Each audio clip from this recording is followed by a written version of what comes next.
بدن میں درد ہونے لگتا ہے۔ آج اس انسان کی حالت یہ ہو گئی ہے، کس کی؟ جب جوانی کے عالم میں تھا تو کہتا تھا من اشد منا قوہ، ہم سے زیادہ تو طاقتور کوئی ہو ہی نہیں سکتا۔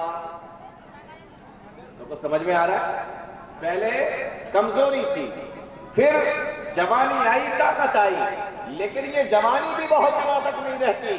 جوانی کے بعد پھر اللہ تعالیٰ انسان کو بڑھاپے کی طرف لے جاتا ہے، یعنی کہ اس طرف بھی کمزوری ہے، اس طرف بھی کمزوری ہے، اور بیچ میں ایک ٹائم ہے 20 سال کا، 25 سال کا، 30 سال کا، اس کو جوانی کا دور کہتے ہیں۔ یہ طاقت کا ٹائم ہے، یہ طاقت کا دور ہے۔ دو کمزوریوں کے بیچ میں ایک طاقت ہے جس کو جوانی کا دور کہا جاتا ہے۔ اچھا، اب میں آپ سے ایک سوال کرتا ہوں، یہاں پر بہت اچھی تعداد میں بزرگ بیٹھے ہوئے، ہمارے بڑے بیٹھے ہوئے ہیں۔ اگر اللہ تعالیٰ چاہتا تو انسان کو بوڑھا کیوں کرتا؟ وہی طاقتور انسان جو چل لیتا تھا اب چل نہیں پا رہا ہے، دوڑ لیتا تھا دوڑ نہیں پا رہا ہے، مسجد تک بھی جا رہا ہے تو تھک جا رہا ہے، ایسا معاملہ کیوں ہے؟ جوان کرتا، طاقتور ہو جاتا انسان، بڑا ہو جاتا انسان، اور جوانی کے بعد اللہ تعالیٰ ڈائریکٹ انسان کو مار دیتا۔ پھر جوانی سے بڑھاپے کی طرف لے جانے کی کیا ضرورت ہے؟ طاقت سے دوبارہ کمزور کرنے کی کیا ضرورت ہے؟ کمزور کرنے کے بعد مارنے کی کیا ضرورت ہے؟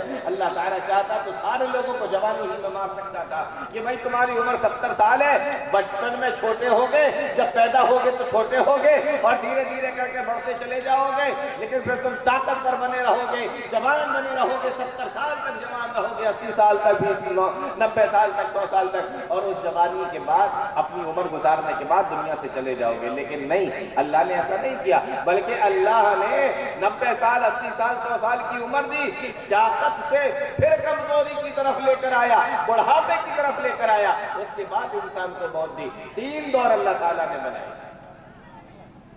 کبھی آپ نے غور کیا ایسا کیوں؟ یہ بڑھاپا دوبارہ کیوں دے دیا؟ کمزوری دی، طاقت دی، پھر کمزوری دی، کیوں؟ اس لیے کہ اگر اللہ تعالیٰ بڑھاپا نہ بناتا، صرف بچپن اور جوانی بناتا، اور عمر طے کر دی جاتی کہ 90 سال بھی ہوگی تو جوان ہی رہو گے، 100 سال بھی ہوگی تو جوان ہی رہو گے، اگر ایسا کر دیا جاتا تو آپ یقین کریں کہ انسان سرکشی کے اندر مبتلا ہو جاتا، انسان سرکشی کے اندر مبتلا ہو جاتا کہ ہم تو طاقتور ہیں، ہم تو جوان ہیں، ہمارا کون کیا بگاڑ سکتا ہے۔ لیکن اللہ نے جوانی سے جب بڑھاپا بھی ساتھ میں بنا دیا تو انسان کو پتا ہے کہ اب میں بوڑھا ہو رہا ہوں، اب میں کمزور ہو رہا ہوں، اس کی عقل ختم ہو رہی ہے، اس کی جو گھمنڈ تھا وہ ختم ہو رہا ہے۔ جب انسان کی عقل اور گھمنڈ ختم ہوگی تو انسان اللہ کی طرف پلٹے گا، اپنی زندگی کو سنوارنے کی کوشش کرے گا۔ گویا کہ اللہ نے بڑھاپا بنا کر ہمارے اوپر یہ اپنی نعمت کی ہے کہ اگر جوانی میں بگڑ گئے اور جوانی کے اندر تمہارے اندر عقل اور گھمنڈ ہے تو اب بڑھاپے میں کم سے کم عبرت حاصل کر لو، اب تم مرنے کو بیٹھے ہو، اب تو کم سے کم اللہ سے توبہ کر لو۔ اس لیے اللہ نے بڑھاپا بنا کر بھی ہمارے اوپر نعمت کی۔ ابھی کو سمجھ میں آ رہا ہے جو میں بول رہا ہوں؟ آپ کو سمجھ میں آ رہا ہے؟ تو یہ 3 دور سمجھ میں آئے، بچپن، جوانی، بڑھاپا۔ تو اللہ تعالیٰ نے بڑھاپا کیوں بنایا؟ یہ اللہ کی ایک نعمت ہے ہمارے اوپر، تاکہ ہم اس چیز کے اوپر غور کریں۔ اب ایک سوال ہے کہ اللہ تعالیٰ نے 3 ہی دور کیوں بنائے؟ 4 کیوں نہیں بنائے؟ 5 کیوں نہیں بنائے؟ بچپن، جوانی، بڑھاپا، یہ 3 کیوں بنائے؟ 4 بھی بنا سکتا تھا، 2 بھی بنا سکتا تھا، 1 بھی بنا سکتا تھا، ایسا کیوں کیا؟ اللہ تعالیٰ نے اس کا جواب آگے قرآن کریم کی آیت کے اندر دیا ہے، فرمایا یخلق ما یشاء، وہ اللہ ہے وہ جو چاہے پیدا کرے، وہ جو چاہے بنائے، یخلق ما یشاء، اللہ جو چاہتا ہے پیدا کرتا ہے، یعنی اللہ نے چاہا 3 دور ہوں گے تو 3 دور بنا دیے، اگر اللہ چاہتا 2 دور بنیں گے تو 2 دور بنا دیتا، اگر اللہ چاہتا انسان کی زندگی کے 5 دور بنیں گے تو اللہ 5 بنا دیتا۔ یخلق ما یشاء، اللہ جو چاہتا ہے پیدا کرتا ہے۔ اس سے معلوم ہوا کہ کوئی اللہ کو مشورے دینے والا نہیں ہے، اللہ کو کوئی روکنے والا نہیں ہے، اللہ کو کوئی ٹوکنے والا نہیں ہے، اللہ کے کاموں میں کوئی ٹانگ گڑانے والا نہیں ہے، اور ہے کس کی مجال جو اللہ کو مشورے دے سکے، ہے کس کی مجال جو اللہ تعالیٰ کو بتا سکے کہ تجھے کیا کرنا ہے کس کے اندر طاقت جو اللہ کے کاموں کو روک سکے؟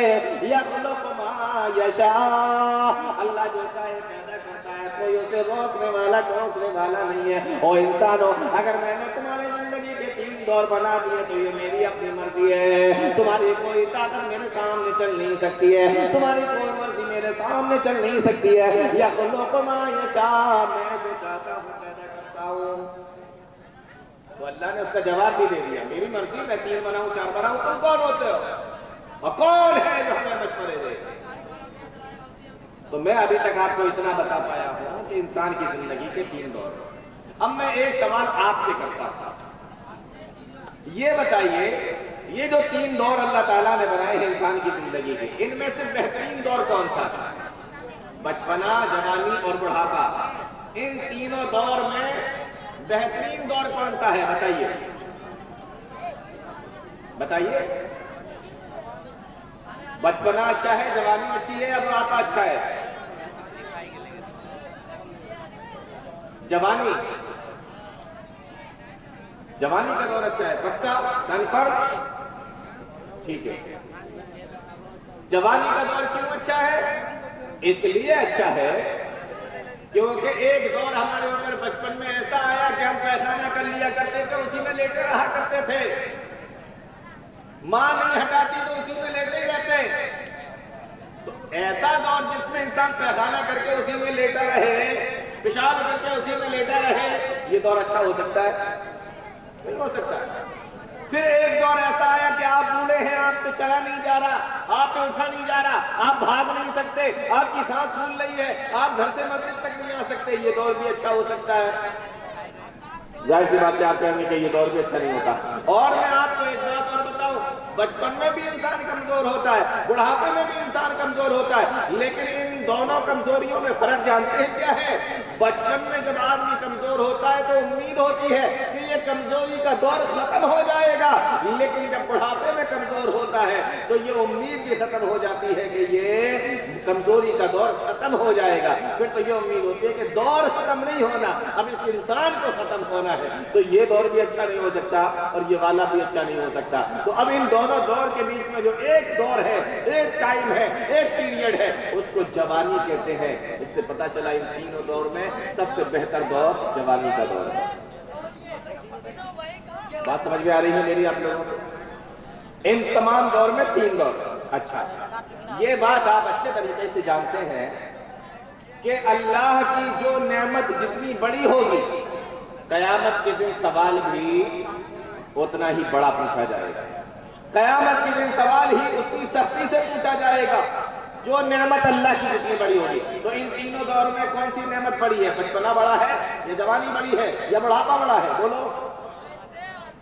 جوانی۔ تو قیامت کے دن سوال بھی اس کے تعلق سے سخت پوچھا جائے گا۔ میرے نوجوان دوستو، میرے بھائیوں، اب میں تمہاری طرف آ رہا ہوں، ذرا غور کیجیے۔ اللہ کے نبی صلی اللہ علیہ وسلم ارشاد فرماتے ہیں، عبداللہ ابن مسعود راوی حدیث کے، پیارے نبی نے ارشاد فرمایا، لا تزول قدم ابن آدم یوم القیامت حتی یسأل عن 5۔ انسان قیامت کے دن اپنے پیر کو ہلا بھی نہیں سکتا۔ کس دن؟ قیامت کے دن، جس کے بارے میں اللہ کے نبی ارشاد فرماتے ہیں کہ 50,000 برس کا ایک دن ہوگا، سورج 1 میل کی دوری پر ہوگا، زمین تانبے کی طرح تب رہی ہوگی، اور انسان اپنے اعمال کے مطابق اپنے پسینے کے اندر ڈبکیاں لگا رہا ہوگا۔ ایسا دور ہوگا، آدم علیہ السلام سے لے کر قیامت تک پیدا ہونے والے جتنے بھی لوگ ہوں گے، سارے کے سارے اس میدان کے اندر جمع ہو جائیں گے۔ اللہ تعالیٰ ان کو اپنے سامنے کھڑا کرے گا، اور پیارے نبی ارشاد فرماتے ہیں کہ جب تک 5 سوالوں کے جواب اللہ تعالیٰ ایک ایک انسان سے پوچھ نہ لے گا، اپنے سامنے سے ہلنے کی اجازت بھی نہیں دے گا۔ اچھا، ہلنا اور ہٹنا جانتے ہیں آپ؟ ہٹنا کہتے ہیں کہ جیسے میں ابھی یہاں پہ ہوں یہاں سے ہٹ کر یہاں بیٹھ جاؤ تو یہ میں اپنی جگہ سے ہٹ گیا، لیکن ہلنا یہ ہے کہ میں بیٹھا نہیں ہوں، لیکن میں تھوڑا ادھر بھی ہو جا رہا ہوں، کبھی ادھر بھی ہو جا رہا ہوں، یہ ہے ہلنا۔ اللہ کے نبی فرماتے ہیں ہٹنا تو بہت دور کی بات ہے، ہل بھی نہیں سکتا، ویسے ہی کھڑے رہو بالکل چپ چاپ۔ آپ لوگوں نے رمضان کے مہینے میں تراویح کی نماز پڑھی ہوگی، امام صاحب جب لمبی قرات کرتے ہیں تو پیچھے پڑھنے والے کبھی کبھی کیا ہوتا ہے تھک جاتے ہیں، تو یہ تھک جاتے ہیں تو کیا کرتے ہیں، یوں کھڑے ہوئے ہیں، اب کھڑے کھڑے تھک گئے تو کبھی کیا کرتے ہیں سیدھے والے پیر کے اوپر تھوڑا سا وزن دے دیا، الٹے پیر کو تھوڑا ڈھیلا چھوڑ دیا، پھر جب یہ سیدھا پیر تھک گیا تو الٹے پیر کے اوپر وزن دے دیا اور سیدھے پیر کو تھوڑا ڈھیلا چھوڑ دیا، تو وزن اس کے اوپر دے دیا تو اس کو آرام مل گیا، اور اس کے اوپر وزن دیا تو اس والے پیر کو آرام مل گیا۔ یوں مینیج کرتے ہیں لوگ، ایسے بیلنس بناتے ہیں ایسے میں، اور کچھ لوگوں کو دیکھا کہ برابر والے کے اوپر تراویح کی نماز میں اپنے برابر والے کو، وہ اپنا بھی بوجھ اٹھا رہا ہے، اس کا بھی بوجھ اٹھا رہا ہے، تو یہ آپ نے پیر ہلایا، یہ آپ نے جو ڈھیلا چھوڑا پیر کو، یہ پیر ہلایا۔ آپ یقین کریں اللہ کے سامنے آپ اتنا بھی نہیں کر سکتے، بولو کر سکتے ہو؟ اتنا بھی نہیں کر سکتے۔ اے اللہ کب تک کھڑے رہنا ہے؟ 50,000 برس کا ایک دن ہے، اور جب تک تمہارا نمبر نہیں آ جاتا، تمہاری باری نہیں آ جاتی اور تم سے 5 سوال نہیں پوچھ لیے جاتے، تب تک تم یہ بھی نہیں کر سکتے کہ ایک پیر کے اوپر وزن دے دیا پھر دوسرے کے اوپر وزن دے دیا۔ اتنا سخت دن، جی ہاں۔ سوال کون سے پوچھے جائیں گے؟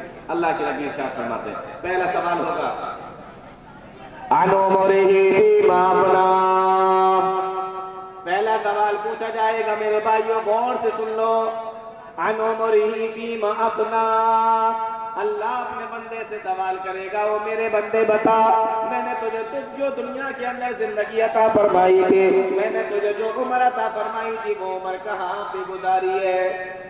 میں نے تجھے 50 سال کی عمر دی تھی، میں نے تجھے 60 سال کی عمر دی تھی، میں نے تجھے 70 سال 80 سال کی زندگی دی تھی، میں نے تجھے 100 سال کی زندگی عطا فرمائی تھی، وہ میرے بندے بتا عن عمرہ فیما افنیٰ، اپنی عمر کہاں پہ گزار کے آیا؟ اور آپ کو کیا لگتا ہے اللہ تعالیٰ آپ سے صرف اتنا سا پوچھ لے گا؟ نہیں نہیں، بلکہ آپ یہ سمجھ لیجیے کہ اللہ تعالیٰ ہماری زندگی کے ایک ایک سیکنڈ کا حساب لے گا۔ اللہ تعالیٰ کی یہاں ہمارا ہر سیکنڈ لکھا جا رہا ہے، آپ کیا کر رہے ہو؟ ایک ایک سانس لکھی جا رہی ہے کہ آپ کیا کر رہے ہو۔ ہر سانس کا حساب دو، دنیا میں جتنی سانسیں لی تھی، ہر سیکنڈ کا حساب دو جتنا ٹائم دنیا کے اندر گزارا تھا۔ او میرے بندے بتا تو نے اپنی عمر کہاں گزاری، اپنا بچپنا کہاں پہ گزارا، اپنی جوانی کہاں پہ گزاری ہے، اپنا بڑھاپا کہاں پہ گزارا ہے؟ میں نے تو تجھے عمر عطا فرمائی تھی، 70 سال 80 سال کی عمر میں نے تجھے دی تھی، عن عمرہ فیما افنیٰ، او میرے بندے بتا کہ تو اپنی عمر کہاں پہ گزار کے آیا؟ بولو اللہ کے سامنے کیا جواب دو گے؟ بچپنا کہاں گزار کے گئے ہو، جوانی کہاں پہ بتائی ہے، اور بڑھاپے میں تم نے کیا کیا ہے؟ اللہ کے سامنے کیا جواب دو گے؟ بہت سارے لوگوں کو لگتا ہے کہ بڑھاپے میں تو آدمی جواب دے دے گا کہ میں نے مسجد میں بتائی ہے، میں نماز پڑھتا تھا، میں نمازی بن گیا تھا۔ میرے بھائیوں میں کتنے ایسے بوڑھے اور بزرگوں کو جانتا ہوں کہ بڑھاپا آ جاتا ہے اور سر کے اوپر چہرے کے اوپر سفید بال آ جاتے ہیں، لیکن آج تک وہ نمازی نہیں بن سکتے، دین ان کے اندر ابھی بھی نہیں ہے۔ ایسے لوگوں کو میں جانتا ہوں، اور ایسے بوڑھوں کو آپ دیکھو گے ہوٹل میں چائے پینے کے لیے بھی جاتے ہیں تو اس ہوٹل میں جاتے ہیں جس میں ٹی وی لگی ہوئی ہے۔ میں نے دیکھا بوڑھے ہیں ہوٹل میں بیٹھے ہیں اور ٹی وی لگی ہوئی ہے، یوں نظر ٹی وی، میں نکل کے گیا، میں نے دیکھا ٹی وی دیکھ رہے، 1 گھنٹے بعد 2 گھنٹے بعد پھر وہاں سے جب میں نکل کے گیا تو دیکھا ٹی وی دیکھ رہے۔ بڑھاپا، بال سفید ہو گئے۔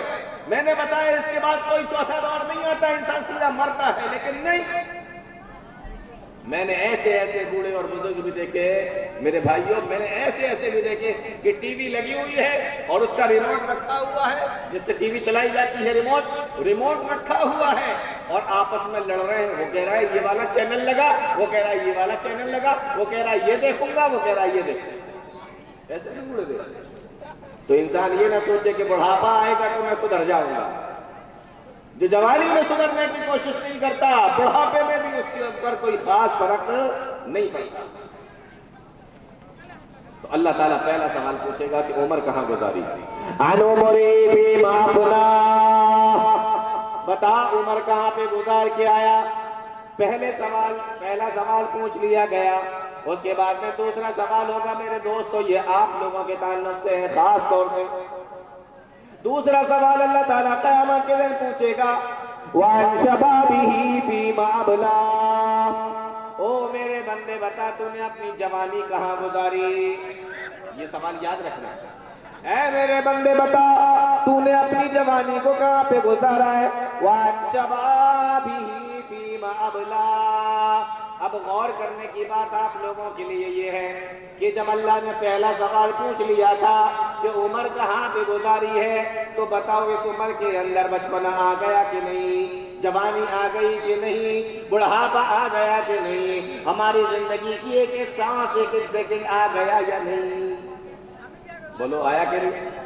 جب یہ پوچھ لیا گیا کہ عمر کہاں گزاری تو اس میں بچپن بھی آ گیا، جوانی بھی آ گئی، بڑھاپا بھی آ گیا، لیکن دوسرا سوال الگ سے پوچھا جا رہا ہے کہ بتا جوانی کہاں پہ گزار کے آیا ہے؟ جبکہ یہ سوال ہو چکا ہے پہلے، عمر کہاں گزاری ساری چیزیں اس میں آ گئی، لیکن جوانی میں نے ابھی بتایا تھا نا کہ یہ جو تین دور ہے، بچپنا، جوانی، بڑھاپا، اس میں سے میں نے پوچھا تھا آپ سے کہ تینوں میں سے کون سا دور بہتر ہے، تو آپ لوگوں نے کیا جواب دیا تھا؟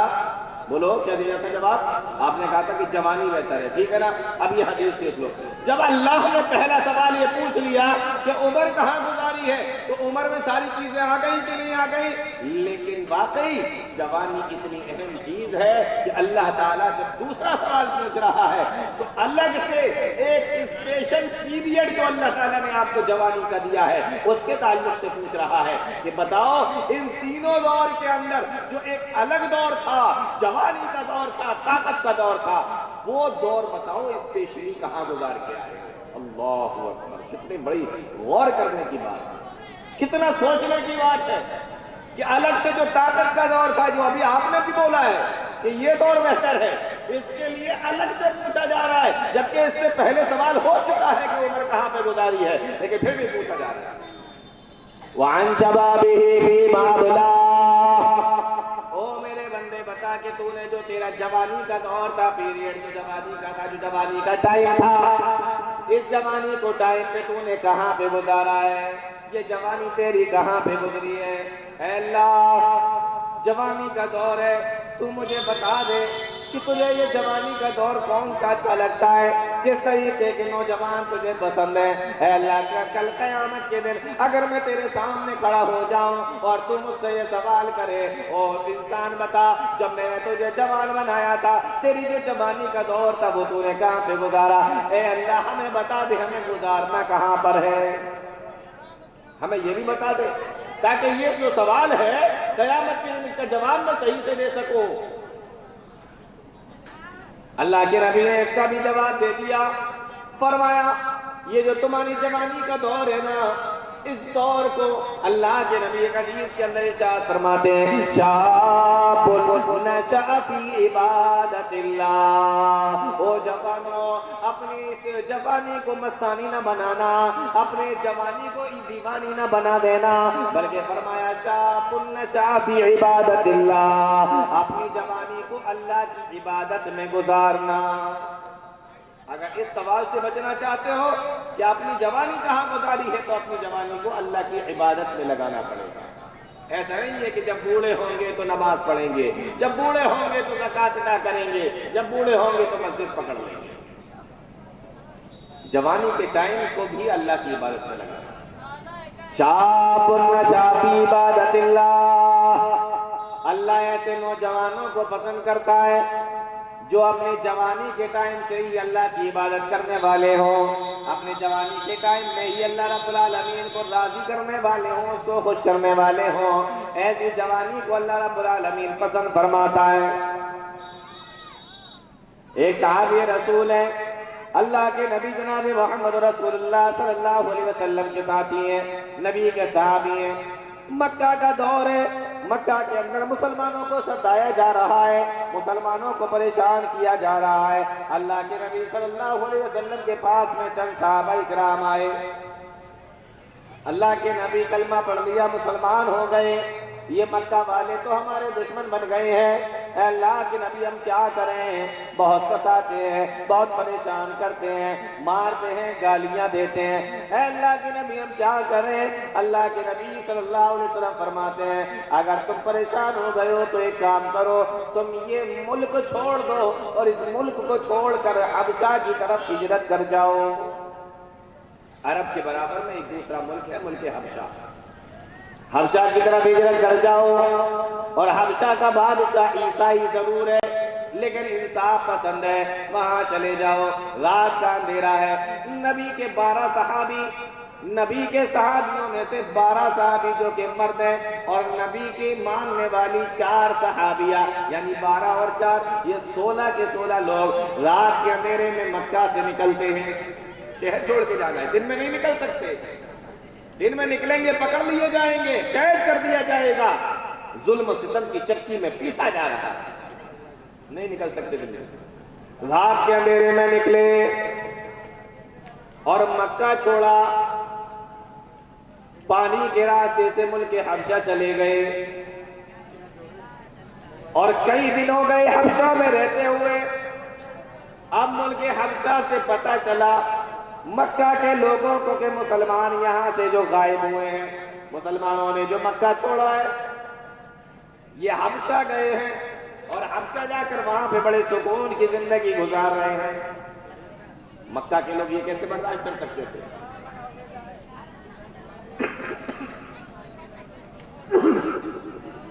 مکہ کے لوگ یہ کیسے برداشت کر سکتے تھے؟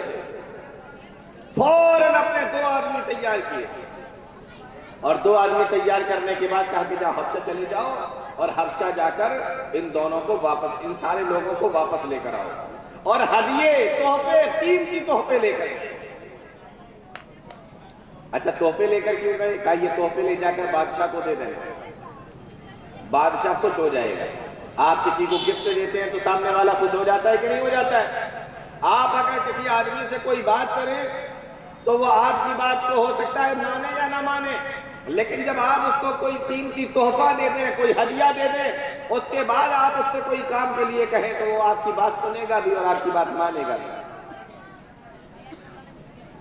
اللہ کے نبی صلی اللہ علیہ وسلم کے یہ ساتھی، نبی کے یہ صحابی ملک حبشہ کے اندر ہیں، یہاں سے 2 لوگ جاتے ہیں، قیمتی تحفے لیتے ہیں، قیمتی ہدیے لیتے ہیں، اور بادشاہ کے دربار میں پہنچتے ہیں، بادشاہ کو جا کر ہدیے پیش کرتے ہیں، تحفے پیش کرتے ہیں۔ بادشاہ کہنے لگا کیسے آنا ہوا ہے؟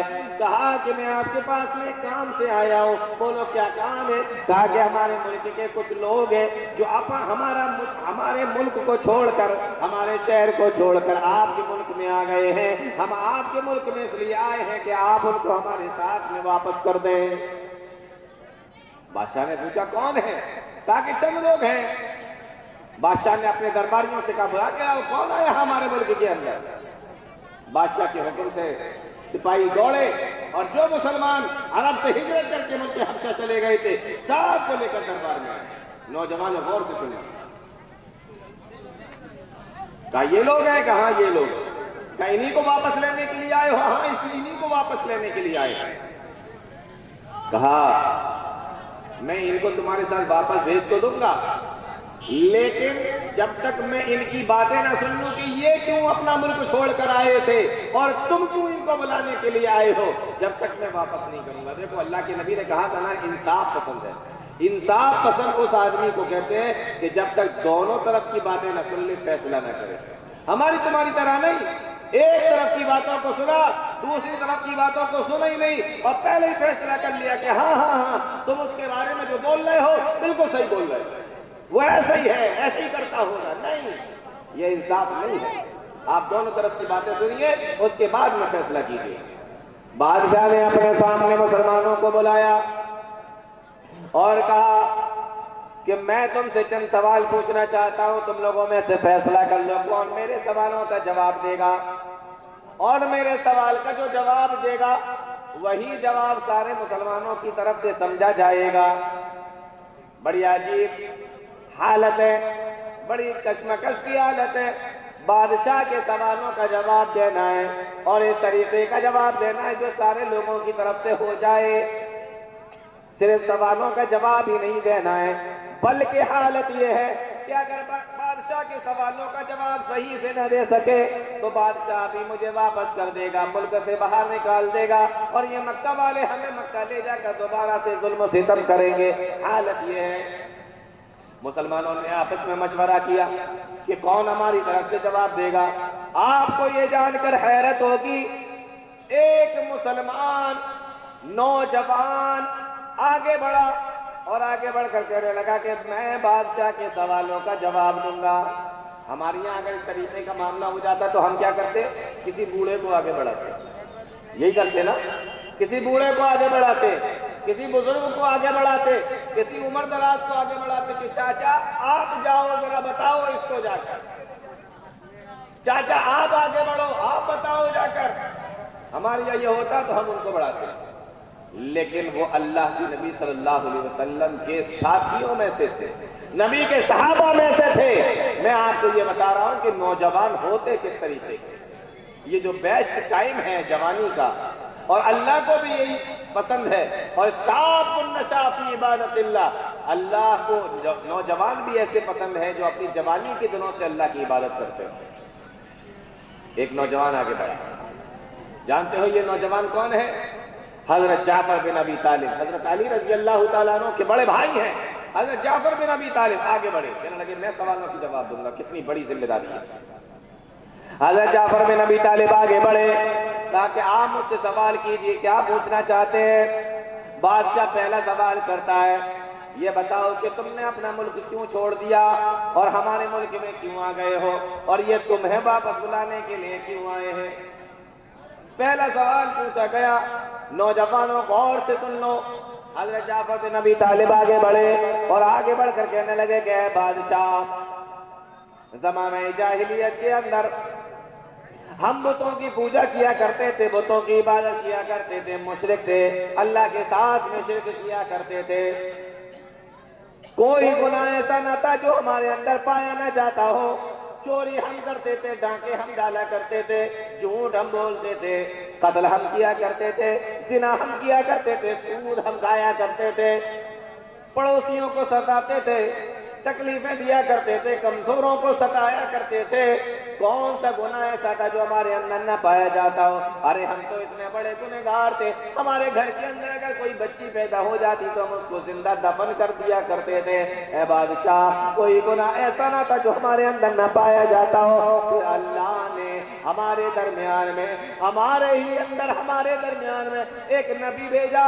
اس نبی نے آ کے ہمیں یہ بتایا، ایک اللہ کی عبادت کرو، اس کے علاوہ کسی کے سامنے ہاتھ نہ پھیلاؤ، اس کے علاوہ کسی کے سامنے سجدہ نہ کرو، اس کے علاوہ کسی سے دعائیں نہ مانگو، اس کے علاوہ اپنی فریادیں کسی کے سامنے نہ رکھو، چوری نہ کرو، جھوٹ نہ بولو، زنا نہ کرو، سود نہ کھاؤ، قتل نہ کرو، اپنے بچوں کو زندہ دفن نہ کرو، سچ بولو، نمازیں پڑھو، روزے رکھو، زکوٰۃ ادا کرو۔ اس نے ہمیں یہ آ کے بتایا، پڑوسیوں کو نہ ستاؤ، پریشانی تکلیفیں نہ دو۔ یہ ساری چیزیں انہوں نے ہمیں آ کے بتائی، ہمیں ان کی باتیں اچھی لگی، ہم نے ان کی باتوں کو مان لیا، ہم نے کلمہ پڑھ لیا، ہم مسلمان ہو گئے۔ اب یہ ہمارے دوسرے لوگ جو مکہ کے رہنے والے ہیں، ان کو یہ باتیں اچھی نہ لگی، یہ ہمیں ستانے لگے، ہمیں پریشان کرنے لگے، ہمیں تکلیفیں دینے لگے کہ تم پہلے کی طرح ہو جاؤ، پہلے کی طرح تم گناہ کرنے لگو، جس طریقے سے پہلے کیا کرتے تھے اسی طریقے سے کرنے لگو۔ بادشاہ، ہم نے ان کی باتوں کو ماننے سے انکار کر دیا تو انہوں نے ظلم کیا، انہوں نے ستایا۔ اٹھایا, انہوں نے تکلیفیں دی. جب ان کا ظلم و ستم حد سے زیادہ بڑھ گیا تو ہم کو ہمارے نبی نے ہمیں یہ بتایا, حکم دیا کہ ہم حبشہ کی طرف ہجرت کر جائیں, ہم اپنے ملک کو چھوڑ کر آپ کے ملک میں آ جائیں. ہمارے نبی نے ہمیں بتایا تھا کہ آپ انصاف کرنے والے, انصاف پسند بادشاہ ہیں. اچھا یہ بتاؤ, پہلے سوال کا جواب صحیح دے دیا کہ نہیں؟ بادشاہ نے جو سوال پوچھا تھا جواب صحیح دیا یا نہیں دیا؟ اس سے پتہ چلتا ہے کہ ہر نوجوان کے پاس دین کا اتنا علم ہونا چاہیے. غور سے سن لو, ہر نوجوان کے پاس دین کا اتنا علم ہونا چاہیے کہ اگر کبھی ضرورت پڑ جائے اور یہ پوچھا جائے کہ آپ کون ہیں, آپ کہیں کہ میں مسلمان ہوں, اسلام کو مانتا ہوں, اور آپ سے پھر یہ پوچھا جائے کہ اسلام کس کو کہتے ہیں, تو آپ بتائیں کہ اسلام کیا ہے. آپ اچھے طریقے سے پیش کر سکتے ہیں. آپ مسلمان ہیں, اور مسلمان ہونے کے بعد اگر آپ سے یہ پوچھا جائے کہ آپ اپنا دھرم بتائیے کیا ہوتا ہے, آپ اپنے دھرم کو اس طریقے سے اگر نہ بتا سکے کہ سامنے والا کہے کہ ہاں واقعی اسلام ایسا ہی ہوتا ہے, تو آپ کے اسلام کا کیا فائدہ ہے؟ میرے بھائیوں, مجھے بس اتنا بتا دیں. ہماری حالت یہ ہے کہ ہم اپنے اسلام کو بھی اس طریقے سے پیش نہیں کر سکتے کہ سامنے والا سن کر مطمئن ہو جائے. بادشاہ کے سامنے کھڑے ہیں, اسلام پیش کر رہے ہیں کہ دیکھو ہم یہ کرتے تھے اور ابھی ہم یہ کرتے ہیں, اور اس وجہ سے یہ ہمارے دشمن ہو گئے. لیکن بادشاہ تو بادشاہ تھا, ایک سوال پہ نہیں رکا, اس نے پھر دوسرا سوال کیا. بادشاہ نے دوسرا سوال کیا. بادشاہ کہنے لگا, تم یہ کہہ رہے ہو کہ جو تمہارے درمیان میں آئے ہیں وہ نبی ہیں, رسول ہیں. اگر معاملہ اسی طریقے کا ہے تو ہم نے تو یہ پڑھا ہے کہ جو رسول دنیا کے اندر آتا ہے اللہ تعالیٰ اس کو کوئی کتاب عطا فرماتا ہے, اللہ تعالیٰ اس کو کوئی کتاب دیتا ہے. حضرت عیسیٰ آئے تھے, اللہ نے انجیل دی تھی. حضرت موسیٰ آئے تھے, اللہ نے ان کو بھی توریت دی تھی. حضرت داؤد آئے تھے, اللہ نے ان کو زبور عطا فرمائی تھی. جو بھی نبی, جو بھی رسول دنیا کے اندر آتا ہے اللہ اس کو کتاب عطا فرماتا ہے. اگر تم یہ کہہ رہے ہو کہ یہ تمہارے درمیان میں جو رسول آئے ہیں یہ واقعی اللہ کے رسول ہیں, تو بتاؤ کیا ان کے اوپر بھی کوئی کتاب نازل ہوئی ہے؟ میں آپ سے سوال کرتا ہوں, ہمارے نبی پر جو کتاب نازل ہوئی ہے کیا نام ہے اس کا؟ بولو, کیا نام ہے؟ زور سے بولو بھائی, یہاں تک آواز نہیں. شک ہے کوئی آپ لوگوں کو؟ کوئی شک ہے؟ بتاؤ نا. اللہ اکبر. کچھ لوگوں کی آواز آ رہی, کچھ لوگ ڈر رہے ہیں کہیں ایسا نہ ہو کہ جواب غلط ہو جائے. بتائیے, یہ ہماری حالت ہے. ارے اللہ کے بندو, قرآن, ہمارے نبی پر جو کتاب نازل ہوئی ہے اس کا نام قرآن ہے. قرآن نازل ہوا ہے پیارے نبی صلی اللہ علیہ وسلم. کہاں کہ ہاں ہمارے نبی کے اوپر جو کتاب نازل ہوئی ہے وہ قرآن ہے. بادشاہ نے تیسرا سوال کیا کہ اگر قرآن ہے تو تمہیں کچھ آیتیں یا کچھ سورتیں اس کی یاد بھی ہوں گی؟ انہوں نے جواب دیا کہ ہاں مجھے یاد ہے. ہمارے نوجوانوں کی حالت دیکھو, ان سے پوچھا جائے قرآن یاد ہے, اول تو یہ قرآن پڑھے ہوئے نہیں ہوتے. کتنے افسوس کی بات ہے کہ جس نبی کو ہم فالو کرتے ہیں اور جس کتاب کے بارے میں ہم یہ کہتے ہیں کہ یہ کتاب ہماری کتاب ہے جو اللہ نے ہمارے لیے دنیا کے اندر نازل فرمائی ہے, حقیقت یہ ہے کہ کتنے مسلمان ایسے ہیں جو اس کتاب کو دیکھ کر بھی نہیں پڑھ پاتے. بغیر دیکھے تو چھوڑ دیجیے, دیکھ کر بھی پڑھنا نہیں آتا. اس سے زیادہ افسوس کی اور کوئی بات مسلمانوں نہیں ہو سکتی. اور اگر آپ میں سے یہاں پر ایسے بیٹھے ہیں جنہوں نے آج تک قرآن کریم کو پڑھا ہی نہیں ہے, انہیں دیکھ کر بھی پڑھنا نہیں آتا, کل سے پہلی فرصت میں آپ کسی حافظ سے, کسی عالم سے ملیے اور ان سے کہیے کہ مولانا صاحب مجھے کم سے کم قرآن کریم تو پڑھا دیں, اللہ کی کتاب تو پڑھا دیں, مجھے اتنا تو آ جائے کہ میں قرآن کریم کو دیکھ کر ہی پڑھنے لگے. اس سے زیادہ افسوس کی کوئی بات نہیں ہو سکتی. چند لوگ ہیں جو قرآن پڑھے ہوئے ہیں, آپ ان سے پوچھیں آپ کو کون کون سی صورتیں یاد ہیں, لے دے کے 2 صورتیں یاد ہوتی ہیں. نماز میں پڑھتے ہیں الحمدو کی صورت کے بعد قل هو اللہ احد، الحمدو کی صورت کے بعد انا اعطیناک الکوثر، بس اسی پہ پوری گاڑی چل رہی ہے۔ بادشاہ نے پوچھا قرآن یاد ہے؟ کہاں یاد ہے؟ کچھ سناؤ گے؟ ہاں سنائیں گے۔ اب سنیے، بادشاہ کے دربار میں نوجوان ایسے ہوتے ہیں جو اللہ کو پسند کرتے ہیں۔ بادشاہ کے دربار میں کھڑے ہوئے، بادشاہ کے دربار میں کھڑے، بادشاہ نے کہا قرآن سناؤ۔ حضرت جعفر بن ابی طالب بادشاہ کے سامنے قرآن پڑھنا شروع کرتے ہیں، اور جو قرآن پڑھتے ہیں قرآن کی سورت پڑھتے ہیں، سورہ مریم کو پڑھتے ہیں۔ سورہ مریم، کتنے نوجوان تو ایسے ہوں گے جن کو پتہ ہی نہیں ہوگا سورہ مریم بھی ہے کہ قرآن کے اندر کوئی سورت ہے، اور ہے تو وہ کہاں پر ہے نہیں جانتے۔ قرآن کریم کو پڑھنا شروع کرتے ہیں، سورہ مریم کی تلاوت کرتے ہیں بادشاہ کے دربار میں۔ بسم اللہ الرحمن الرحیم، کاف ہا یا عین صاد،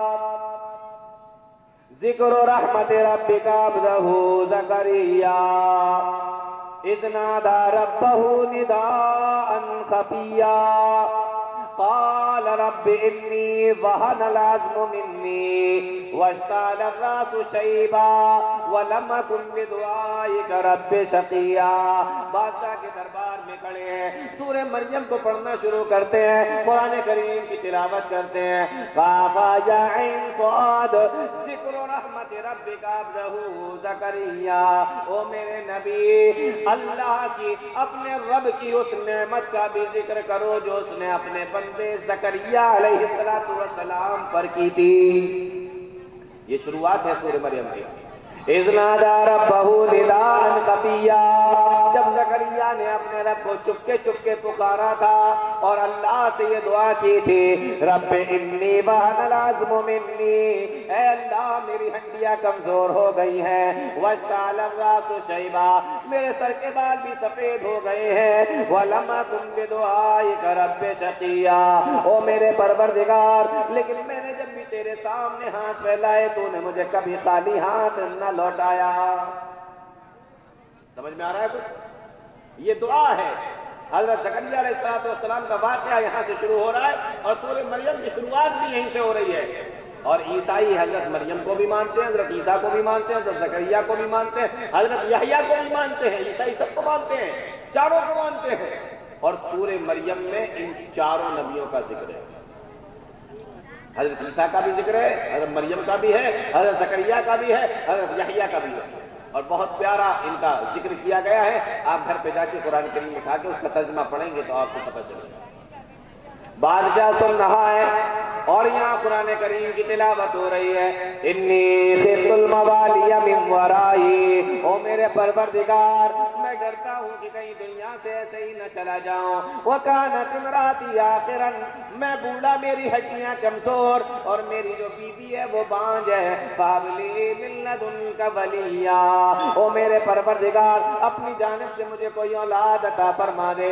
اللہ نے حضرت زکریا کی دعا کو سنا، آواز لگائی، یا زکریا انا نبشرک بغلام اسمہ یحییٰ لم نجعل لہ من قبل سمیا، او زکریا جا ہم تجھے ایک بیٹے کی خوشخبری سناتے ہیں، وہ بیٹا تیرے گھر کے اندر پیدا ہوگا اور اس بیٹے کا نام ہم ہی رکھ دیتے ہیں یحییٰ، ہم اس کے بیٹے کا نام یحییٰ رکھتے ہیں، لم نجعل لہ من قبل سمیا، آج تک کائنات کے اندر یحییٰ نام کا کوئی بیٹا پیدا ہی نہیں ہوا ہے۔ اللہ نے بیٹا بھی دیا، نام بھی بتا دیا، یحییٰ نام رکھ دینا اس کا، جاؤ۔ اب یہ تلاوت شروع کی حضرت جعفر بن ابی طالب رضی اللہ تعالیٰ عنہ نے بادشاہ کے سامنے۔ قرآن کریم کی تلاوت چل رہی ہے، لگاتار پڑھتے چلے جا رہے ہیں، بادشاہ بیٹھا ہوا ہے۔ حدیث کے اندر آیا فَبَكَ النَّجَّاشِيُّ، بادشاہ جب تلاوت کو سنتا ہے، قرآن کریم کو سنتا ہے، اس کی آنکھوں سے آنسو نکلنے لگتے ہیں، فَبَكَ النَّجَّاشِيُّ، بادشاہ رونے لگتا ہے، حَتَّى أَخْذَلَ لِحْيَتَهُ، اور اتنا رویا، حدیث کے اندر آتا ہے کہ روتے روتے اس کی داڑھی بھیگ گئی، بادشاہ کی داڑھی بھیگ گئی، اتنا رویا، سنتا جا رہا ہے قرآن کریم کی تلاوت کو اور روتا جا رہا ہے۔ بادشاہ کے درباری پاس میں بیٹھے ہیں، سپاہی پاس میں بیٹھے ہیں، اس کے وزیر اس کے مشیر بھی پاس میں ہیں اور عیسائی عالم بھی پاس میں ہیں اور عیسائی عالموں کے سامنے انجیل کھلی ہوئی رکھی ہوئی ہے جو حضرت عیسیٰ علیہ السلام کے اوپر نازل ہوئی تھی۔ مورخین نے لکھا ہے قرآن کریم کی تلاوت کو سننے کے بعد یہ عیسائی عالم بھی رونے لگے اور اتنا روئے کہ ان کے سامنے جو کتاب کھلی ہوئی رکھی تھی وہ کتاب ان کے آنسوؤں سے بھیگنے لگے، اتنا روئے قرآن کریم کی آیتوں کو سننے کے بعد۔ اس کے بعد بادشاہ زمین سے ایک تنکا اٹھاتا ہے اور تنکا اٹھانے کے بعد میں کہتا ہے ان ھذا واللہ جاء بہ موسیٰ لیخرج من مشکاۃ واحدہ، اللہ کی قسم کھا کر کہتا ہوں جو کتاب حضرت موسیٰ علیہ السلام کے اوپر نازل ہوئی تھی توریت اور آج جو تم نے پڑھ کر سنایا ہے ایسا لگتا ہے کہ یہ ایک ہی جگہ سے نازل ہوئی ہے۔ سمجھ میں آ رہا ہے کچھ؟ بادشاہ کہتا ہے ایسا لگ رہا ہے کہ یہ دونوں ایک ہی جگہ سے آئی ہیں، یہی سب تو توریت کے اندر لکھا ہوا ہے اور یہی سب تم بھی مجھے سنا رہے ہو، ایسا لگتا ہے یہ دونوں ایک ہی جگہ سے ہمارے پاس میں آئی۔ اس کے بعد میں کہتا ہے فَوَاللَّهِ لَا أُسْلِمُهُمْ إِلَيْكُمْ أَبَدًا، اللہ کی قسم کھا کر کہتا ہوں اے مشرکین مکہ، اللہ کی قسم کھا کر کہتا ہوں کہ میں ان مسلمانوں کو تمہارے حوالے نہیں کروں گا، میں ان لوگوں کو تمہارے حوالے نہیں کر سکتا، تم سارے کے سارے یہاں سے واپس چلے جاؤ۔ اور مسلمانوں سے کہتا ہے کہ تم جب تک چاہو ہمارے ملک کے اندر رہ سکتے ہو، یہاں تمہیں کوئی پریشان کرنے والا نہیں ہے اور یہاں تمہیں کسی بھی طریقے کی کوئی پریشانی نہیں ہوگی، تم جب تک چاہو ہمارے ملک کے اندر رہ سکتے ہو۔ اپنے درباریوں کو حکم دیتا ہے اور سارے گفٹ سارے تحفے یہ جو لے کر آئے تھے بادشاہ کو دینے کے لیے وہ سارے تحفے بادشاہ ان کو واپس کر دیتا ہے اور اپنے سپاہیوں سے کہتا ہے ان کو ملک سے باہر نکال کر آؤ، اور مسلمانوں کو اس ملک میں رہنے کی اجازت مل جاتی ہے۔ اللہ کے حکم سے سارے سوالوں کے جواب بولو کس نے دیے؟ کسی بوڑھے نے، کسی بزرگ نے، کس نے دیے؟ نوجوان نے۔ یہ ہوتے ہیں نوجوان، یہ ہوتے ہیں اسلام کے ماننے والے، یہ ہوتے ہیں اسلام پہ چلنے والے۔ آپ ان نوجوانوں کی ہسٹری پڑھیں، آپ ان نوجوانوں کو دیکھیں اور پھر ایک آپ اپنے آپ کو دیکھیں کہ آپ کس طریقے کے جوان ہیں اور کس طریقے کے نوجوان ہیں، اور پھر آپ یہ دیکھیں کہ اللہ کے نبی صلی اللہ علیہ وسلم نے جو یہ فرمایا ہے وَعَنْ شَبَابِهِ فِيمَا أَبْلَى، قیامت کے دن جوانی کے تعلق سے الگ سے پوچھا جائے گا کہ جوانی کہاں ہے۔ ہمارے سامنے دو طریقے کے نوجوان، ایک وہ جن کو میں نے ابھی بتایا حضرت جعفر بن ابی طالب، اور ایک ایسے نوجوان ہیں جو آج کے ٹائم میں پائے جاتے ہیں جن کو استنجا کرنے کا طریقہ تک نہیں آتا، جن کو وضو بنانے کا طریقہ تک نہیں آتا، جن کو قرآن پڑھنا نہیں آتا، جن کو نماز کی دعائیں تک یاد نہیں ہے۔ اللہ کے بندو ہم کہاں سے کہاں پہنچ گئے؟ ہم کس طریقے کی زندگی گزار رہے ہیں؟ ہم کس طریقے کے جوان ہیں؟ کس طریقے کی جوانی گزار رہے ہیں؟ جب اللہ قیامت کے دن ان کو بھی کھڑا کرے گا اور ہم کو بھی کھڑا کرے گا، ان سے پوچھے گا اپنی جوانی کہاں گزاری؟ یہ تو فوراً بتا دیں گے کہ کہاں گزار کے آئے ہیں، کیا کر کے آئے ہیں۔ ہم سے پوچھا جائے گا ہم کیا کریں گے؟ کہاں گزاری ہے ہم نے اپنی جوانی؟ نہیں سمجھ میں آیا؟ ایک واقعہ اور میں آپ کو سناتا ہوں، سمجھیے کہ کون سی جوانی اللہ کو پسند ہے۔ اصل میں ہمارا مسئلہ کیا ہے؟ ہمارا مسئلہ یہ ہے، نوجوانوں بہت غور سے سنو، ہمارا مسئلہ یہ ہے ہم یہ سمجھتے ہیں کہ زندگی اس بات کا نام ہے صبح اٹھو، ناشتہ کرو اور کام کرنے کے لیے نکل جاؤ، شام کو آؤ، کھانا کھاؤ، سو جاؤ، پھر صبح پھر ویسے۔ ہم یہ سمجھتے ہیں زندگی اس کا نام ہے، زندگی اس کا نام نہیں۔ اگر آپ نے یہ سمجھ رکھا ہے اور آپ کا دن ایسے ہی چلتا ہے جیسے میں نے آپ کو بتایا، دن بھر کام کرا، رات میں کھائے پیے سو گئے اور صبح ہو کے پھر کام پہ نکل گئے، تو آپ یقین کریں کہ آپ کی گلی کے اندر جو کتا ڈھونڈتا ہے اس کا بھی یہی کام ہے۔ آپ کی گلی میں جو کتا گھوم رہا ہے اس کا بھی یہی کام ہے، وہ بھی رات میں سوتا ہے اور صبح سے لے کے شام تک اپنا رزق تلاش کرتا ہے، روزی روٹی تلاش کرتا ہے اور جاتا ہے، رزق ڈھونڈتا ہے اور کھاتا ہے اور اس کے بعد میں رات میں سو جاتا ہے۔ آپ میں اور اس کتے میں، اس جانور میں کوئی فرق نہیں ہے اگر آپ نے زندگی اسی کا نام سمجھ لیا۔ زندگی تو یہ ہے ہی نہیں۔ اللہ تعالیٰ اس بات کو غور سے سننا، اللہ تعالیٰ نے ہم انسانوں کو ایک خاص مقصد کے لیے پیدا کیا، ایک خاص مقصد کے لیے۔ اللہ تعالیٰ اتنا بڑا رب، اتنا عظیم رب، کیا ضرورت ہے اس کو یہ پوری دنیا رچا چکی بسانے کی؟ کوئی تو وجہ ہوگی کہ دنیا بنائی، زمین بنائے، آسمان بنائے، پھر جنت بنائی، پھر جہنم بنایا، پھر انسانوں کو پیدا کیا، پھر نبی بھیجے، کتاب، کیا ہے مقصد؟ اللہ تعالیٰ نے اس مقصد کو قرآن کریم کی اس آیت کے اندر بیان فرمایا ہے۔ وَمَا خَلَقْتُ الْجِنَّ وَالْإِنسَ إِلَّا لِيَعْبُدُونَ، دنیا کے اندر ہم نے انسانوں کو اور جناتوں کو اس لیے پیدا کیا ہے، اس لیے بنایا، إِلَّا لِيَعْبُدُونَ، تاکہ وہ ہماری عبادت کریں۔ روزی کمانا، روزی حاصل کرنا، کام کرنا، یہ ہماری زندگی کا حصہ ہے، زندگی کا مقصد نہیں ہے۔ نوجوانوں اس بات کو بڑے اچھے طریقے سے سمجھ لو، میرے بھائیوں اس بات کو بڑے اچھے طریقے سے سمجھ لو، زندگی کا حصہ تو ہے روزی کمانا، روزی روٹی کی فکر کرنا، کھانا پہننا، اوڑھنا، سونا، یہ زندگی کا حصہ تو ہے، لیکن زندگی کا مقصد نہیں ہے۔ آج ہم مقصد کو بھول گئے ہیں، اور جو زندگی گزارنے کا حصہ ہوا کرتے تھے ہم نے اسی کو مقصد سمجھ لیا ہے۔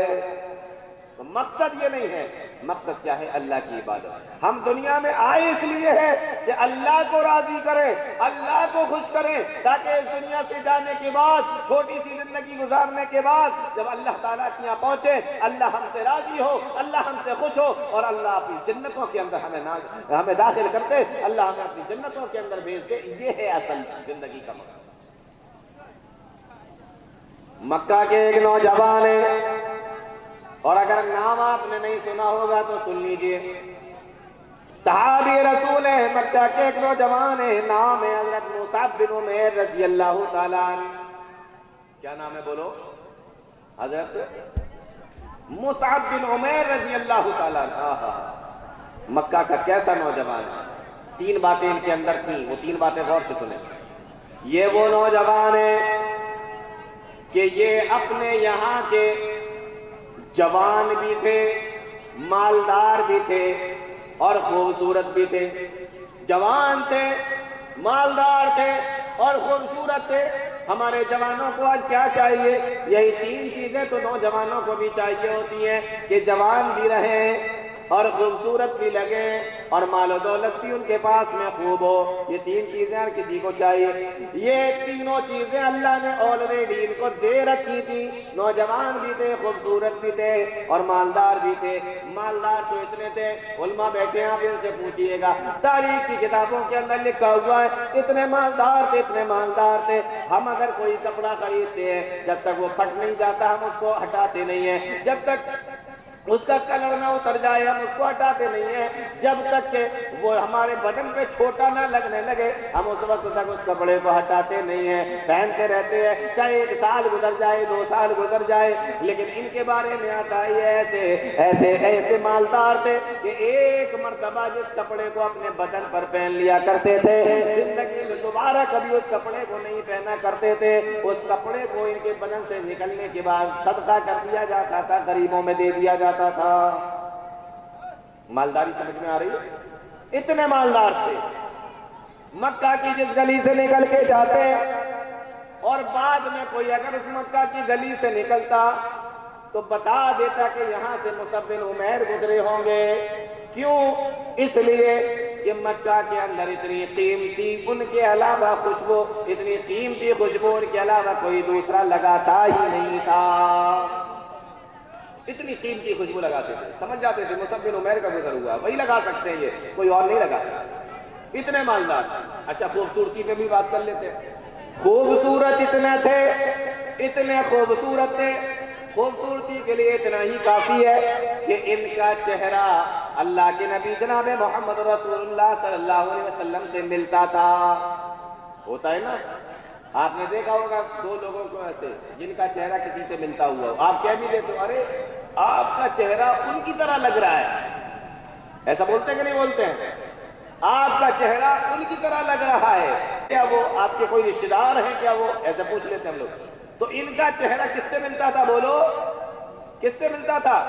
پیارے نبی جناب محمد رسول اللہ صلی اللہ علیہ وسلم سے ملتا تھا. اور پیارے نبی کائنات کے سب سے حسین و جمیل انسان، ان کے جیسا خوبصورت نہ پیدا ہوا اور نہ ہوگا.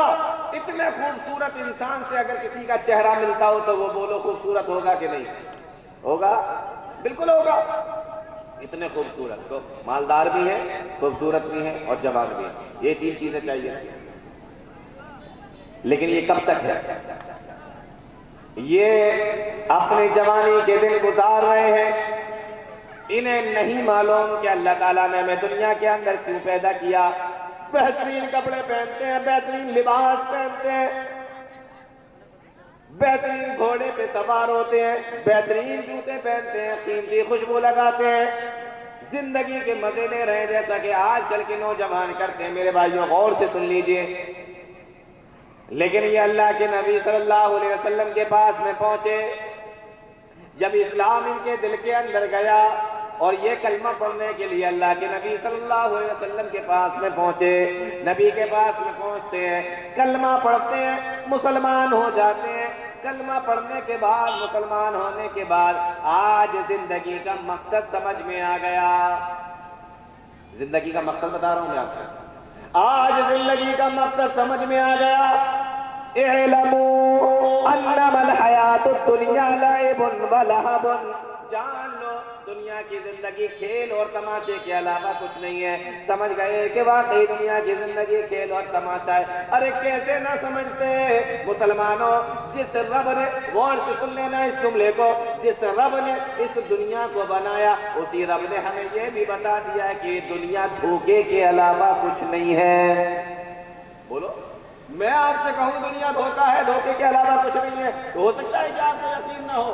لیکن جس رب نے بنایا اسی رب نے بتایا وَمَا الْحَيَاةُ الدُّنْيَا إِلَّا مَتَاعُ الْغُرُورِ. دنیا دھوکے کے علاوہ کچھ نہیں ہے.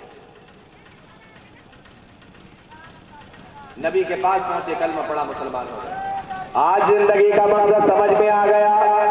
اچھا پہننے کا نام زندگی نہیں ہے، اچھا کھانے کا نام زندگی نہیں ہے. اچھا پہننا، اچھا کھانا یہ زندگی کا مقصد نہیں ہو سکتا. اللہ کے نبی صلی اللہ علیہ وسلم نے دیکھا وہی نوجوان مصعب بن عمیر کو کہ بدن کے اوپر ایک پرانی سی معمولی سی چادر اوڑے ہوئے ہیں. پرانی سی چادر اوڑے ہوئے ہیں. کیوں؟ کیونکہ زندگی کا مقصد سمجھ میں آ گیا. اللہ کو راضی کرنا زندگی کا مقصد ہے. اچھے اچھے کپڑے پہننے سے اللہ راضی نہیں ہوتا، اچھا اچھا کھانے سے اللہ راضی نہیں ہوتا. اللہ کو راضی کرنا ہے. آج ان کے بدن کے اوپر ایک پرانی سی چادر اوڑے ہوئے ہیں اور وہ چادر بھی جگہ جگہ سے بٹی ہوئی ہے اور وہ چادر کے اوپر جگہ جگہ سے پیبند لگے ہوئے ہیں، سلی ہوئی ہے. اللہ کے نبی نے جب اس نوجوان کو دیکھا، پیارے نبی صلی اللہ علیہ وسلم کی آنکھوں میں آنسو آ گئے. آپ نے فرمایا او میرے صحابہ، یہ وہی نوجوان ہے جو ایک کپڑے کو ایک بار پہن لیا کرتا تھا تو دوبارہ زندگی میں کبھی نہ پہنتا تھا. آج اس کی حالت دیکھو. اللہ کی خاطر، اللہ کو خوش کرنے کے لیے اس نے اپنا سب کچھ چھوڑ دیا ہے. یہی نوجوان صحابی ہیں مصعب بن عمیر. جب جنگ احد کے اندر ان کی شہادت ہو جاتی ہے، مشرکین مکہ جب ان کو شہید کر دیتے جنگ احد کے اندر، یہ جو چادر اوڑے ہوئے تھے اسی چادر کو کفن بنایا جاتا ہے، اسی چادر کو کفن بنا دیا جاتا ہے. جب ان کے چہرے کو ڈھانکا جاتا ہے تو چادر اتنی چھوٹی تھی کہ پیر کھل جا رہے ہیں، اور جب پیروں کو ڈھانپتے ہیں تو سر کھل جاتا ہے. کفن کی چادر اتنی چھوٹی، کس کی؟ مصعب بن عمیر کی، جو مکہ کا بڑا باکا نوجوان تھا، جو مکہ کا بڑا مالدار نوجوان تھا، جو مکہ کے اندر بڑے قیمتی کپڑے پہننے والا نوجوان تھا. آج اس کی شہادت ہوئی ہے اور کفن کی جو چادر دی گئی ہے وہ چادر اتنی چھوٹی ہے. حدیث کے اندر آیا، بخاری کے الفاظ ہیں، ان غطی بیا راسہ بدت رجلہ وان غطی رجلہ بدا راسہ. جب سر ڈھانپتے تو پیر کھل جاتا اور جب پیروں کو ڈھانپا جاتا تو سر کھل جاتا. ایک صحابی دوڑے دوڑے اللہ کے نبی کے پاس میں آئے، کہا اللہ کے نبی چادر اتنی چھوٹی ہے کہ سر ڈھانپتے ہیں تو پیر کھل جاتے ہیں اور پیروں کو ڈھانپا جاتا ہے تو سر کھل جاتا ہے. اللہ کے نبی نے سنا، نبی کی آنکھوں سے آنسو نکل آئے. یہ وہی نوجوان ہے جو ایک مرتبہ کسی چادر کو اوڑھ لیتا تھا دوبارہ کبھی زندگی میں اپنے بدن پہ نہ اوڑا کرتا تھا، آج اس کے پاس میں کفن کے لیے چادر بھی موجود نہیں ہے۔ اللہ کے نبی صلی اللہ علیہ وسلم اپنے صحابی سے فرماتے ہیں جاؤ اور سر کو ڈھانک دو اور جب پیر کھل جائے تو اس کی جگہ پر گھاس رکھ دو، اور اسی طریقے سے میرے صحابی کو قبر کے اندر دفن کر دو۔ سمجھ میں آ رہا ہے کچھ نوجوانوں؟ میں نے آپ کو بتایا تھا اچھا کھانا، اچھا پہننا یہ زندگی کا حصہ تو ہو سکتے ہیں، لیکن زندگی کا مقصد یہ نہیں ہے یہ زندگی کا مقصد۔ اللہ تعالیٰ نے اسی چیز کو قرآن کریم کی ایک آیت کے اندر بڑے اچھے انداز میں اپنی بات کو ختم کرتا ہوں، شیخ بھی آ چکے ہیں۔ اللہ تعالیٰ نے اسی بات کو بڑے اچھے طریقے سے، غور سے سن لو اس بات کو، اللہ تعالیٰ نے اسی بات کو قرآن کریم کے اندر بڑے اچھے طریقے سے فرمایا۔ جانتے ہو اعلموا انما الحیات الدنیا لعب و لہو، جان لو دنیا کی زندگی کھیل اور تماشے کے علاوہ، وزینت اور زیب و زینت بناؤ سنگار کے علاوہ، وتفاخر بینکم اور آپس میں ایک دوسرے پر فخر کرنے کے علاوہ، وتکاثر فی الاموال والاولاد اور آپس میں ایک دوسرے سے مال اور اولاد میں آگے بڑھنے کے علاوہ کوئی دوسری چیز نہیں ہے۔ چار چیزیں اللہ نے بیان فرمائی۔ دنیاوی زندگی کیا ہے؟ کھیل اور تماشا ہے۔ آپ دیکھیں جب انسان چھوٹا ہوتا ہے، جب اس کا بچپنا چلتا ہے تو اس کی زندگی کس میں گزرتی ہے؟ کھیل اور تماشے میں۔ تو دنیا کی زندگی کیا ہے؟ کھیل اور تماشا۔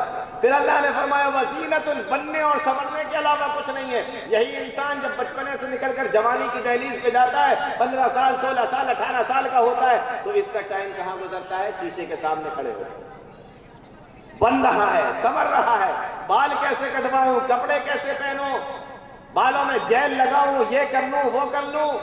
تو کیا ہے؟ کھیل اور تماشا۔ بچپنا ہے تو کھیل تماشا بنایا ہوا ہے زندگی کو۔ تھوڑی سی اللہ نے عقل دی ہے، 15 سال 18 سال کی اس کی عمر ہوئی ہے، تو اب یہ کیا کر رہا ہے؟ اب یہ بننے سنورنے پہ لگا ہوا۔ اللہ تو پہلے ہی کہہ چکا یہی تو ہے دنیا کی زندگی، وَتَفَاخُرٌ بَيْنَكُمْ اور آپس میں ایک دوسرے پر فرق۔ اب یہ 20 سال سے جب اوپر ہوا، اب یہ کسی لائق بنا، اس کے بدن کے اندر طاقت آئی، اور یہ اپنے ماں باپ کے پیسے اور اپنے گھر والوں کے پیسے کے اوپر جب اس نے اکڑنا شروع کیا، یہ نئی گاڑی، یہ نئے کپڑے، یہ نئی چیزیں، وَتَفَاخُرٌ بَيْنَكُمْ نکلتا ہے بڑے شان و شوکت کے ساتھ میں، فخر دکھاتا ہے۔ اس کے بعد پھر ایک چوتھا حصہ آتا ہے اس کی زندگی کا، وَتَكَاثُرٌ فِي الْأَمْوَالِ وَالْأَوْلَادِ پھر جب اس کی شادی کر دی جاتی ہے، پھر یہ بیوی بچوں میں لگ جاتا ہے، پھر یہ دیکھتا ہے کہ اولاد کیسے آئے گی اور مال کیسے آئے گا، یہی کرتا رہتا ہے، اسی میں لگا رہتا ہے، اور ایک دن اس دنیا سے چلا جاتا ہے۔ یہ چار چیزیں اللہ نے بیان فرمائی، آج ہم انہی چار چیزوں کے اندر مبتلا ہیں۔ اللہ نے فرمایا یہی تو دنیا کی زندگی ہے۔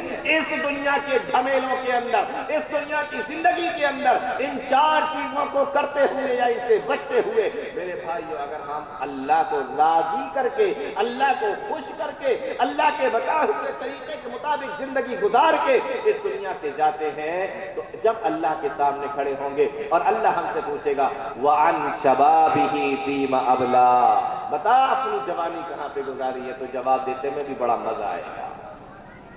سمجھ میں آ رہا ہے کچھ؟ تو اللہ کو ایسی جوانی پسند ہے، یہ نہیں جو ہم گزار رہے ہیں میرے بھائی۔ باتیں تو بہت ہے، کوئی نہیں، رات بھر سناتا رہوں تو باتیں ختم نہیں ہو سکتی، اتنی باتیں ہیں آپ لوگوں کی۔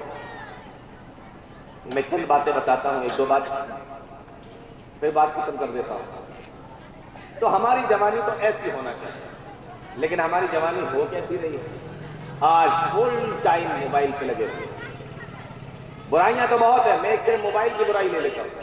فل ٹائم موبائل پہ لگے ہوئے ہیں، موبائل کی اتنی لت لگ چکی ہے ہمیں اور آپ کو، ہماری حالت یہ بن چکی ہے، رات میں اگر آپ سونا چاہیں اور آپ نے موبائل اٹھا کے یہاں رکھ دیا اور آپ نے منہ اس طرف گھما لیا، تو آپ کو نیند نہیں آ سکتی جب تک آپ منہ گھما کر اس طرف نہیں کر لو گے جس طرف کے موبائل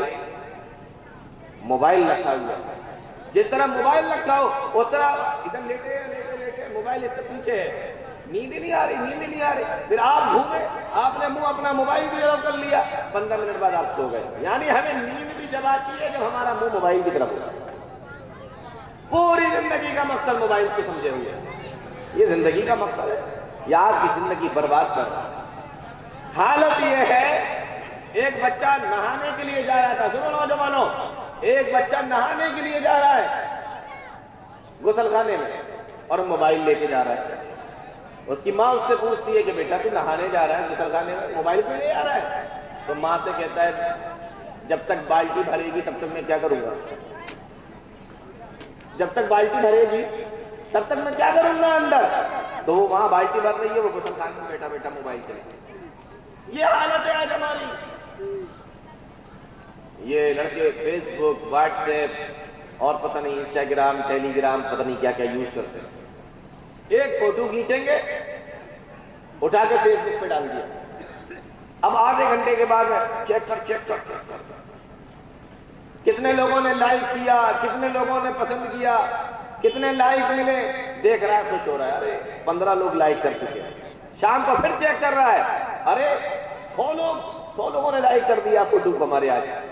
اگلے دن پھر دیکھ رہا ہے، ارے یہ تو 250 ہو گئے. بہت خوش ہو رہا ہے. اللہ کے بندے، تو اپنے فوٹو کو ڈال کر اتنا دیکھ رہا ہے، بار بار لائک آ رہا ہے یا نہیں آ رہا، پسند کیا جا رہا ہے یا نہیں کیا جا رہا ہے. اور کبھی تو نے یہ بھی سوچا تجھے اللہ لائک کرتا ہے کہ نہیں کرتا؟ تجھے اللہ لائک کرتا ہے کہ نہیں؟ تجھے اللہ پسند کرتا ہے کہ نہیں؟ کبھی سوچا؟ کبھی غور کیا؟ نہیں. فیس بک کے اوپر ایک فوٹو ڈالتا ہے اور اس کو بار بار چیک کرتا ہے کہ لائک کر رہے ہیں لوگ کہ نہیں کر رہے ہیں، اس کو پسند کر رہے ہیں کہ نہیں کر رہے ہیں. کبھی اپنے بارے میں ایک بار بھی سوچا کہ تم کون سی زندگی گزار رہے ہو؟ اس زندگی کو اللہ لائک بھی کرتا ہے کہ نہیں؟